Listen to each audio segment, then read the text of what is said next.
Yummy.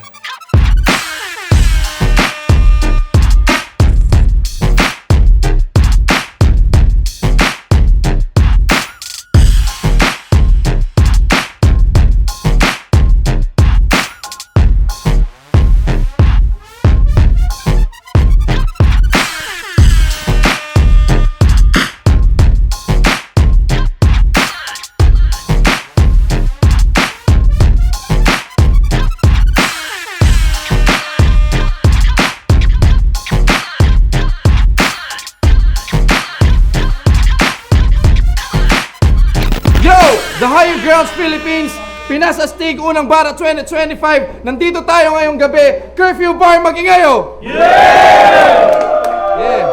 Camino al final nga pala, semifinals na tayo. Pero battle na parating ngayong gabi ng tournament. Sa kanan ko, representing Dagupan City, mag-ingay para kay Prospect!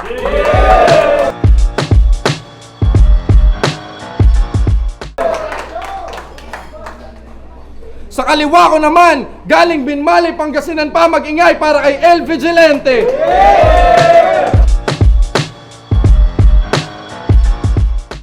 Shoutout pala sa TBS 13, sa Fernando Hood, tsaka sa buong Alpaca para mga bayaw. Yun lang, tsaka sa buong pamilya ko.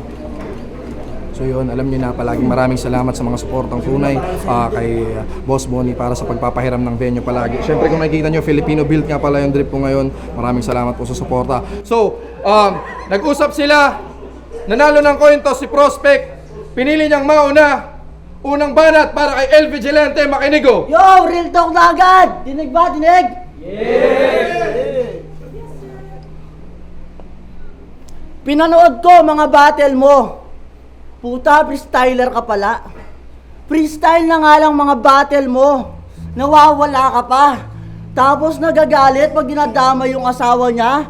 Sinabihan ba naman ng mataba, malaki ang ilong, pok-pok, nanggigigil na siya. Ngayon magwawala ka na kasi idadamay ko na siya. Yung asawa nito, may asawa din iba. Bago niya nakilala, may anak na sa iba. Kahit mukhang baboy ang asawa mo, bababuhin ko pa rin, kingina ka. Naku po! Doon siya sa umaga, sa'yo sa gabi. Pagising sa umaga, yo, wala na sa tabi. Meron kahati. Yung asawa mo, Makati. Tapos hinahayaan mo lang siya. Ramdam na ramdam kita kasi binubuhay ka niya. Pero ayos lang yan. Nasasarapan ka naman. Pag pinasok mo, pasok agad. Di na kailangan duraan.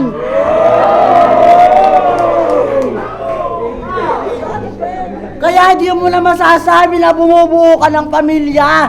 Kasi kabit ka lang. Yung pamilya mong binubuo, may pamilya din naman.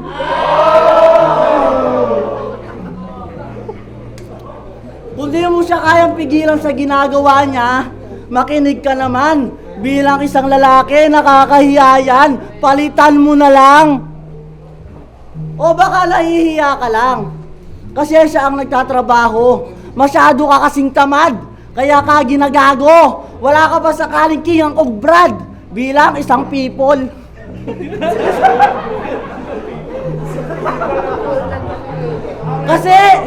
Kasi puro taba ka lang. Purong laman ako. Taong bahay ka lang. Taong kali ako. Umaagos ka pa lang. Malaking alon na to. Tinik ka pa lang sa lalamunan ko. Sibal niya ako sa lalamunan mo. Ina mo. Yo, tinik ka pa lang sa lalamunan ko.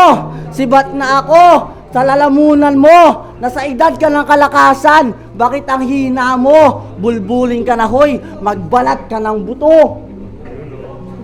Masyado ka kasing tamad. Kung umasta malakas, maghapon ka man tumingala, walang biyaya sa taas. Magtakip ka man ng tenga, meron kang maririnig. Walang silbi ang bibig kung laging nasa sahig. Pangit ka na nga, pangit pa yung ugali. Di ka pwedeng maging haligi, madali ka lang mabali. Kasi Wala kang alam gawin. Wala kang plano sa buhay. Ayaw mo magtrabaho. Gusto mo lang nakatambay. Di marunong makitao. Di marunong makibagay. Ang tanda mo na para buhayin pa ng iyong nanay at tatay. Mahiya ka naman sa nanay at tatay mo. Matatanda na sila, pabigat ka pa. Dapat ikaw na ang gumagawa ng mga bagay na ginagawa nila. Isipin mo nung bata ka. Nagpakahirap na sila para sa'yo. Ngayong malaki ka na, dapat ikaw na nagpapakahirap sa kanila. Pakaisipin mo to. Wala na sila sa edad ng kalakasan. Mahihina na sila. Di na nila kayang magtrabaho habang ikaw kayang-kaya mo pa. Dapat ngayon, ikaw na nagpapakain sa kanila. Pero hanggang ngayon, ikaw pa rin ang pinapakain nila. Baon ni Nam.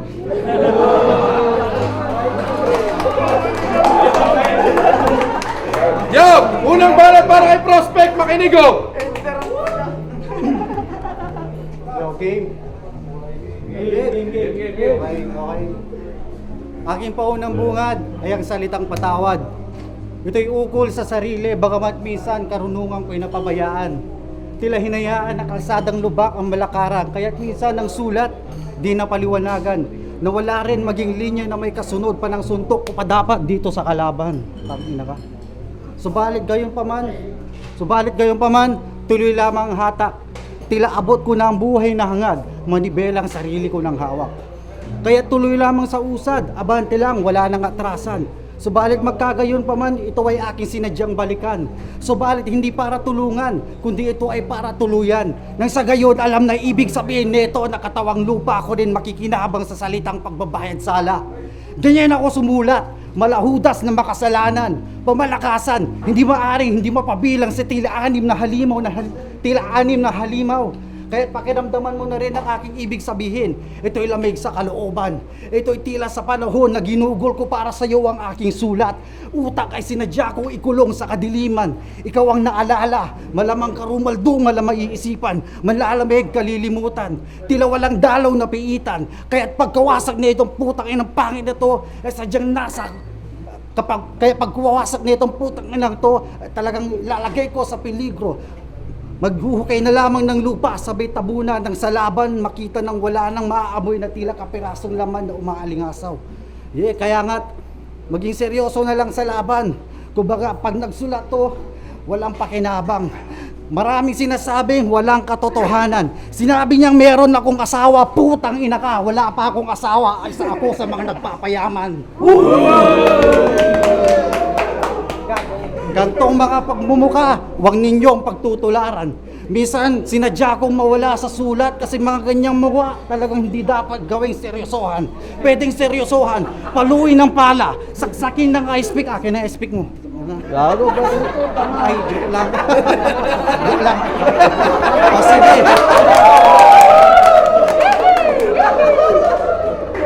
Putang ina, ba't yung baril niya may tali? Isa kang dugyot na ulupong walang pinag-aralan. Mga sinabi mo yung walang katotohanan. Kapag ako na yung nakalaban, asahan mo na di kita seseryosohin. Ang gusto kong makalaban na susunod ay talagang may mabubura sa pangalan. Kumbaga, ito'y parang hagdan. Gusto ko yung makalaban, yung mga talagang may tira, hindi yung katulad mo. Tangina, mukha kang magbubuti. O, may oras pa ba? O sige, time na. Yes. Yo! Pangalawang balat para kay El Vigilante, makinigo! Grabe!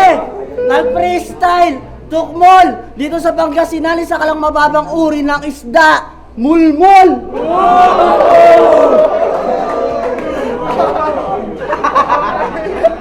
Alam niyo yung mulmol? Tilapiyang malaking ulo.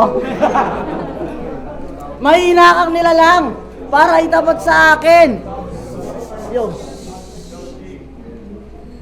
May inakang nila lang para itapat sa akin. Katumbas ko ay 10, kaya kulang ka sa akin. Parang tinapat yung si Benten kay po, talagang di ka papalarin. Walang silbi ang iyong pagpapamalas kung ikay mamalasin. Walang swerteng mangyayari kahit subukan mong manalangin. Hawakan niyo ang isa't isa, bakali pa rin kayo sa dala kong malakas na hangin.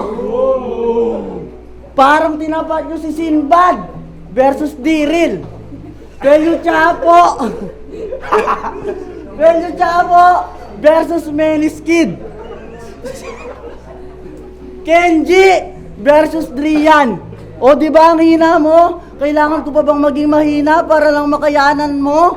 Yung sulat ko mahina ba? Kasi ang hina mo, kailangan ko pa bang baligtarin para lang makuha mo? O, Kenji versus Drian.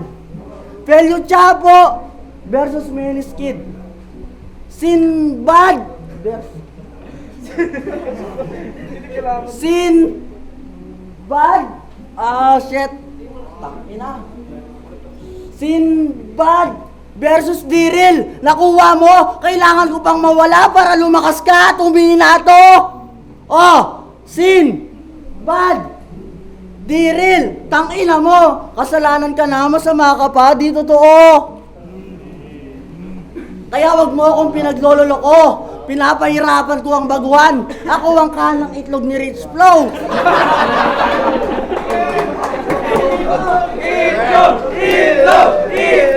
Ilog! Kaya mga bouncer, wag niyo na akong kakapkapan. Kung gusto nyo ng peace of mind, baka hindi ice cream mahawakan nyo, kundi 39. Ano? Sabol!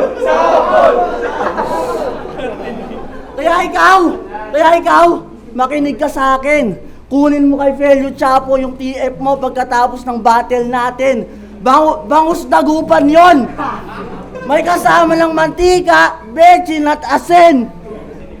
At last, inad ko to sa GC namin. Pornhub. Tuwang-tuwa siya. Palay sabing, send pa kayo, sige pa. Nag-send naman ng maraming video yung admin. Pero nag-leave ka. Tapos BBM mo ko, sasabihin mo, tangina ka. Kaya pala nag-leave yung admin, tatay niya. Tangina mo rin, alam ko ba? Tay. Pangalawang balat para kay Prospect, makinigo!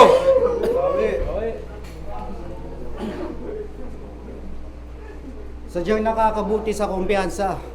Marinig ko ang aking katunggalin na ma-spit niya ang kanyang buong lines na walang pag-aalilangan.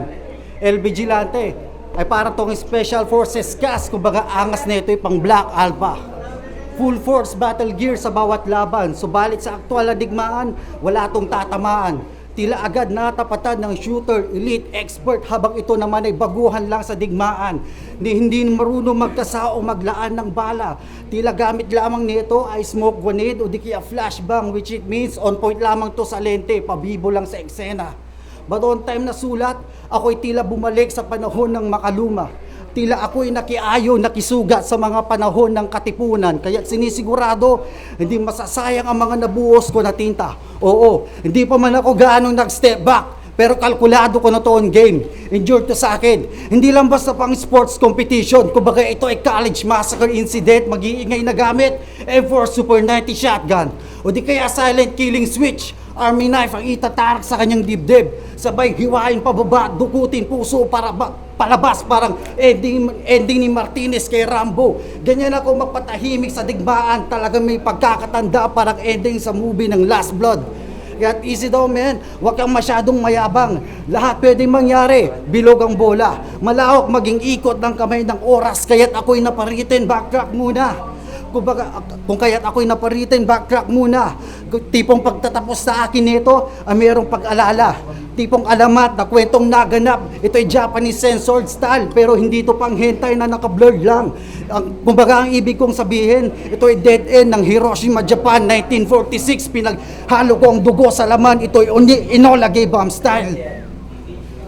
Oo, bagamat hindi maaring mapabilang sa katotohanan ang mga hangarin mo na hindi pa nasa katuparan. Tipong ako ang natapatan nito sa lineup, aksidente lamang doon ang tawag. Pero kung puso sa laro ang pag-uusapan, hinigitan ko ang kanyang tangan na ngalan. Pang Vigilante kanyang angas, ako naman ay El Capone Scarface. Ito ay St. Valentine's Day, namiminsala ako ng pangkalahatan. Balitang pang katotohanan, yan ang pangahawakan. nang mapahusay ang bawat mapapakinggan sa laban. Just like, man, twisting your fate, man. W is not for your win, man. Ito'y pang Wishmaster, Genie of Nightmare. Susunugin to hanggang mawala na ng hininga sa laban. Oh, man, kaya nga, sundan mo na lamang ang aking game instruction, man. Paano makawala? Kadena sa iyong paa na walang napipinsalang kagamitan. Equipment ko sa'yo, pare, lagari at shotgun. Malabili the puppet sa jigsaw film, pang master of torture ang galawan. Sa pilitang ipapagawang putulin ng paa na makawala na. Pero kung ayaw gawin, rekta kasahan, putukan sa mukha gamit ang shotgun. Yeah, time. Huling round para El Vigilante. Makinig, oh! Tangina ko, nagandaan kita ganyan lang. Sa mga sinabi mo, masaya ka na. Pes, sa mga sinabi ko sa'yo, di pa ako masaya. Kasi, mababaw lang kasi ang iyong kaligayahan. Kaya madali mong makita. Pero hindi yan tatagal, bro. Madali din mawawala. Yung kaligayahan ko, madali din makita. Pero ang pinagkaiba, yung sa'yo madali lang. Yung sa akin, mahirap makuha. Kaya akin pinapakita. Kaya pinapakita ko sa'yo, madali lang maging duwag, mahirap tumapang, madali lang manahimik, mahirap lumaban, madali lang umurong, mahirap sumugod, madali lang maging mahina, pero mahirap maging malakas. Naintindihan mo ba? Kaya wag na wag ka sa akin mag-aangas. Kung madali lang sa iyong umabante, mahirapan ka ngayon sa pag-atras. Kasi sa mura kong edad, pinatay ko ang pangsarili kong kaligayahan para sa totoong buhay lumaban. Wala kayong dumi na mapupulot. Ito'y malinis na pangangaral. Kaya hindi tayo magkasukat. Kung sukatan ay karanasan, masyado ka pang bata. Bata para matuldukan. Di ko kayo niyayabangan. Gusto ko lang tong maliwanagan. Bago mo ako maapakan, yung mga inapakan ko, dapat kaya mo nang apakan.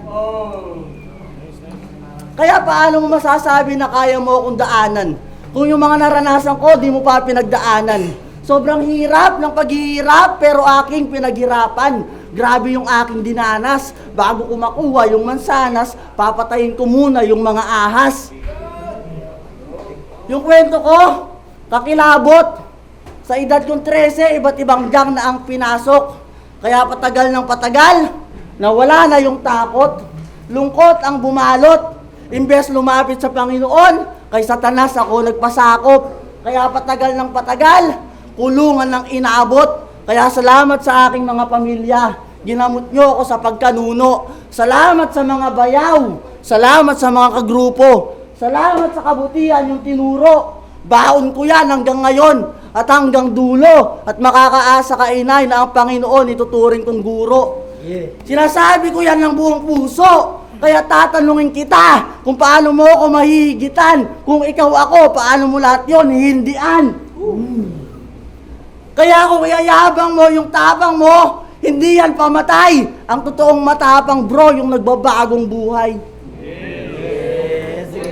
Huling para kay Prospect. Makinig, oh!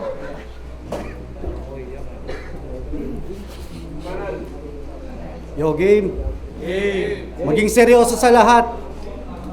Yan na lamang ang aking pakay. Tipong... Tangina. Maging seryoso sa lahat. Yan na lamang ang aking pakay. Tipong... Tangina. Nakaka-distract ka, pare. Tangina. Next time pag magdadala ka ng baril, yung walang tali. Oo. Sinadya ko na. Talagang nawala na ako sa mapa. Pero kahit papano, talagang pinaghandaan ko rin to eh. Pero minsan talagang parang hindi na kailangan. Yung mga pangaral mo sa akin, hindi ko yan kailangan. Pare, paano mo sasabihin yan? Mas mayaman kami sa iyo, tangina ka.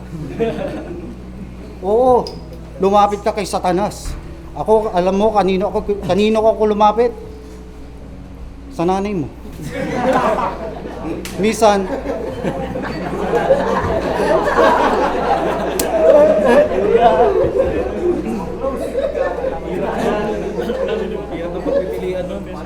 mayaman kami, pare. Maraming pera. Pero minsan, pag pinapagalitan ako ng nanay ko at tatay ko, hindi ako makahingi sa kanila ng pera.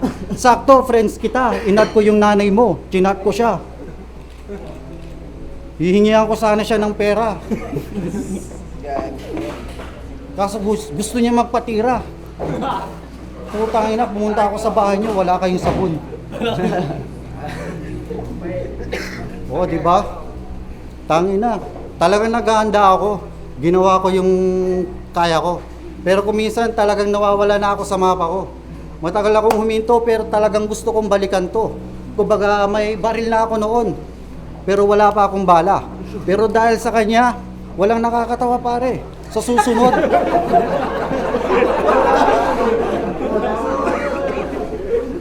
Tangina, sira ulo yung kalaban ko.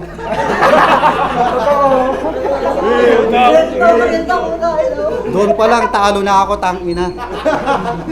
Tinanggap ko na yung pagkatalo ko. Minsan, pag makikibattle ka, sayang eh. Dala mo yung asawa mo eh. Kaso wag na, may konsensya naman ako eh. Kasi wala kang pinag-aralan, tangina ka eh. Damay ka ng damay. Bakit? Wala nga kayong sariling bahay. Tangina, nakaporma. Para tong ano yan, magbubuti, binenta, pati yung bike. Kaya pa sa ano ng service mo? Tangina ka, painom-inom ka pa. Nangutang ka pa, di ba? Wala kang pera, di ba? Yung baril mo, hindi pa totoo. Napakayabong mo. Tangina, sasaksakin daw ako ng ice pick. Sige nga, tangina. Mayabang to. Tingnan mo yung bimbling mo, hindi totoo. Umiinom ka pa, yung beer mo, hindi malamig. Sira ulo. Feel na feel. Pare, wag kang ngumiti, yung ngipin mo kulang. May oras pa ba? Pero tingin ko parang wala na eh. Sige, tapusin na natin ito. Yo, time! Kung nagustuhan niyo yung laban, curfew, maging kayo! Grabe yung laban na yun. Pinasastigo ng bara, non-tournament battle nga pala yun. Prospect laban kay El Vigilante. Kung nagustuhan niyo yung laban na yun, isang beses pa curfew, maging kayo. Boto ng Horado. 4-1.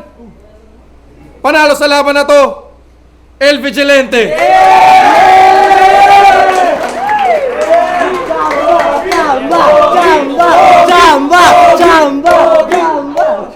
Yo, DK nga pala, binoto ko si El Vigilante kasi performance-wise, mas okay yung stage presence niya. Si Prospect okay din naman yung mga lyrics niya. Kumbaga round 2 binigay ko kay Prospect. Round 1 kay El Vigilante, round 2 kay Prospect kasi may mga nagustuhan ako na lines niya.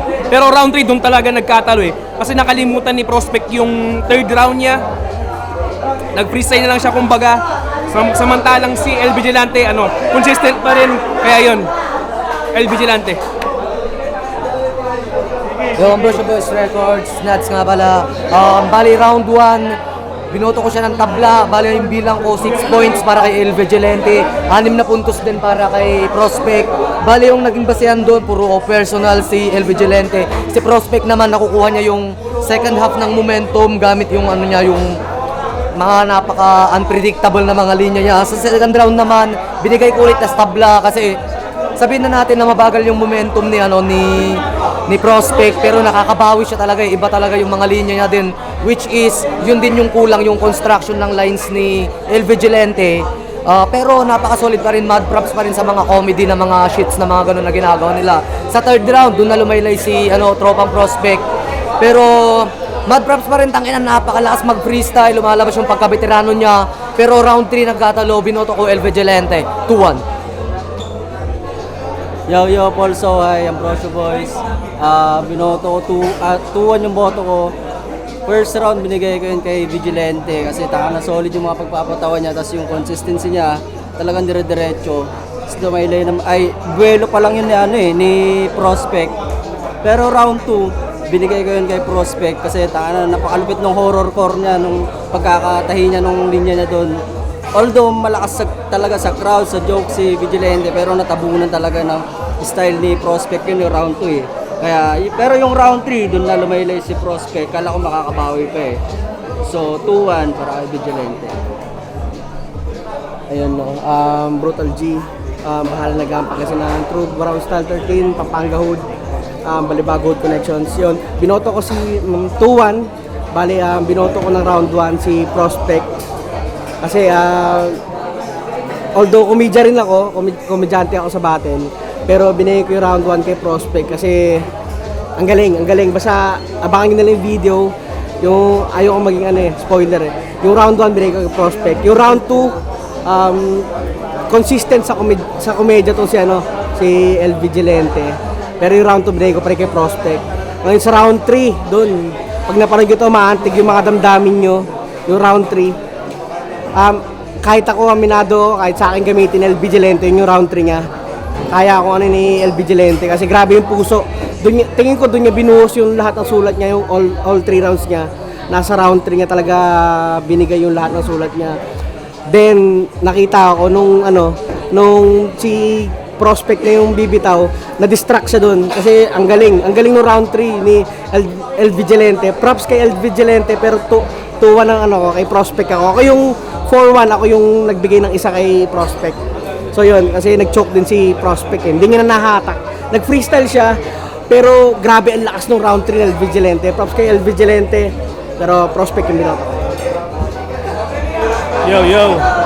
The Dentist nga pala, binoto ko si El Vigilante 2-1. So, unang rounds, binigay ko siya kay El Vigilante. Kitang-kita naman, na-deliver niya na maayos yung lines niya. Tapos, di pa siya nag-choke, okay din yung comedy niya. Pero yung round 1 ni Prospect, ginagamay niya pa masyado yung stage. Lalo na nag-a-adjust siya kasi nga kakabalik lang niya. So, pagdating sa punches na lumanding, binigay ko talaga yun kay El Vigilante. Round 2, para sa akin kay Prospect yun, mas mabenta sa akin yung mga lyricism talaga, yung mga bars na mga binubugan niya kaysa sa comedy approach ni El Vigilante. So, binigay ko yung round 2 kay Prospects. Tapos round 3, konti na lang sayang, pero mas lumamang yung jokes talaga ni El Vigilante. So, binigay ko yung boto kay El Vigilante 2-1, The Dentist.